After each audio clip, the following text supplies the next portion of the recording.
बघा, अजयला 30 किलोमीटर अंतर कापण्यासाठी महेशपेक्षा 2 तास जास्त लागतात. जर अजयने त्याचा वेग दुप्पट केला तर त्याला महेशपेक्षा 1 तास कमी लागेल. तर प्रश्न विचारला, अजयचा वेग किती? हा प्रश्न सोडवायचा कसा सर लेकरांनो?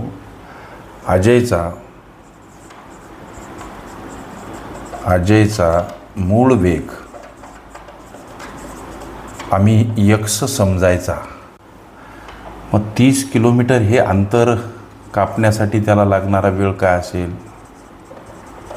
अंतर कापण्यास वेळ काय असेल? तर ही वेळ, अंतर 30 किलोमीटर आहे लेकरांनो आणि त्याचा वेग x, अंतर भागीला वेग हे काय आहे?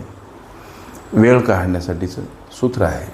हा झाला अजयचा वेग. प्रश्नामध्ये एक दुसरा मुलगा महेश, या महेशचा वेग म्हणजे याला मूळ वेग म्हणा. महेशचा मूळ वेग, यानं काही वेग बदललाच नाही, मग नसतं म्हणलं तरी चालत होतं. महेशचा मूळ वेग उदाहरणार्थ आम्ही y समजू.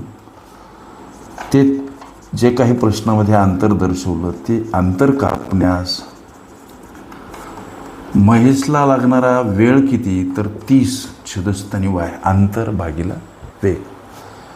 लक्षात घ्या. मग या ठिकाणी जेव्हा प्रश्न असा म्हणतो की अजयला 30 किलोमीटर अंतर कापण्यासाठी महेशपेक्षा 2 तास जास्त लागतात, तेव्हा या गणिताची मांडणी आम्ही अशा पद्धतीनं करू शकतो की बाबा 30 छेदस्थानी x वजा 30 छेदस्थानी y 2 तास जास्त लागतात. ह्याला एक समीकरण आम्ही अशा पद्धतीनं मांडू शकतो. हे मूळ समीकरण 1. आता गणित काय म्हणते की जर अजयने वेग दुप्पट केला तर त्याला महेशपेक्षा 1 तास कमी लागेल. या वर्णनाचं समीकरण तयार कसं करायचं? जेव्हा अजय वेग दुप्पट करतो तेव्हा त्याला महेशपेक्षा 1 तास कमी लागतो. म्हणजे महेशचं हे समीकरण इथं असंच ठेवा, 30 छेदस्थानी y वजा 30. आता या अजयनं वेग दुप्पट केला म्हणून 2x. अजय जेव्हा वेग दुप्पट करतो तेव्हा महेशपेक्षा त्याला 1 तास कमी लागतो म्हणून इथं बराबर 1. हे होईल समीकरण 2. गोष्टी लक्षात घ्या लेकरांनो. आता करायचं काय तर समीकरण 1 आणि समीकरण जे आम्ही तयार केलं 2 यांची बेरीज करायची. यांची काय करायची? बेरीज. समीकरण 1 लेकरांनो 30 छेदस्थानी x वजा 30 छेदस्थानी y हे असं कंसामध्ये लक्षात घ्या.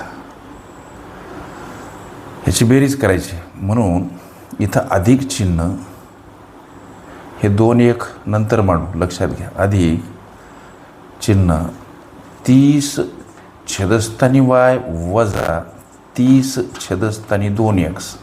आता बरोबर समोर याची सुद्धा बेरीजच करायची म्हणून इकडं याला आम्ही समोर घेऊ शकतो, असं मांडू शकतो. ह्याला कंसातून काढा सर. 30 छेदस्थानी x वजा 30 छेदस्थानी y अधिक चिन्ह 30 छेदस्थानी y अधिक वजा वजा कुठलाही बदल होणार नाही 30 छेदस्थानी 2x बराबर ही बेरीज 2 आणि 1 3. हे 2x कसे आले कळालं ना तुम्हाला? हा अजयचा नवीन वेग आहे. अजय जेव्हा वेग दुप्पट करतो त्याचा पूर्वीचा मूळचा वेग आहे अजयचा लेकरांनो x. वेग दुप्पट केला, xची दुप्पट 2x. हे लक्षात आलं असेल तुमच्या. इथं वजा 30 छेद y, इथं अधिक 30 छेद y. एक पद वजा एक पद अधिक, आणि ती पदं जेव्हा सारखी तेव्हा त्या दोन्ही पदांचा लोप होतो. एक संख्या अधिक एक संख्या वजा, जेव्हा त्या दोन्ही संख्या ॲज इक्वल म्हणजे सारख्या असतात तेव्हा सारख्या असलेल्या त्या दोन्ही संख्यांचा सुद्धा लोप होत असतो. हे काही गणितीय गुणधर्म पक्के लक्षात ठेवा. आता पुढे चला. आता 30 छेदस्थानी x आणि इकडं उरलं काय हो तर वजा 30 छेदस्थानी 2x समोर हे 3. 2 अपूर्णांकाची वजाबाकी करायची, छेद समान करावा लागतो. इथं हा छेद आम्ही 2x करू शकतो या एक्सला 2 गुणून, मात्र छेदाला ज्या संख्येनं गुणलं त्या संख्येनं अंशालाही गुणा. हा गणितीय गुणधर्म म्हणजे 30ला 2 गुणा 60 उत्तर येईल.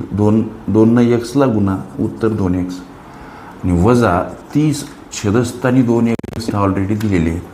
आता 60 वजा 30 छेदस्थानी 2x कॉमन का घ्यायचे तर या 60चाही छेद 2x या 30चाही छेद 2x असा त्याचा अर्थ. लेकरांनो, अंशातील वजाबाकी 30 छेदस्थानी 2x समोर हे 3 या गणिताला इकडं वळतं करू. 30 छेदस्थानी 2x बराबर 3. आता या 30ला एकटं करा. 3 कड जाताना 2x गुणिला स्वरूपात का मांडायचे. संख्या परस्पर विरुद्ध बाजूने जाताना एखाद्या पदासोबत भागीला असेल गुणिला, गुणिला असेल भागीला, अधिक असेल वजा, वजा असेल अधिक, अंशस्थानी असेल छेदस्थानी, छेदस्थानी असेल अंशस्थानी मांडावी लागते. आता हे 30 बराबर हा गुणाकार 6x 30ला म्हणजे 30कडे येताना हे 6 भागीला आणि हा भाग जातो लेकरांनो 5नं. आम्हाला प्रश्नामध्ये अजयचा वेग विचारला.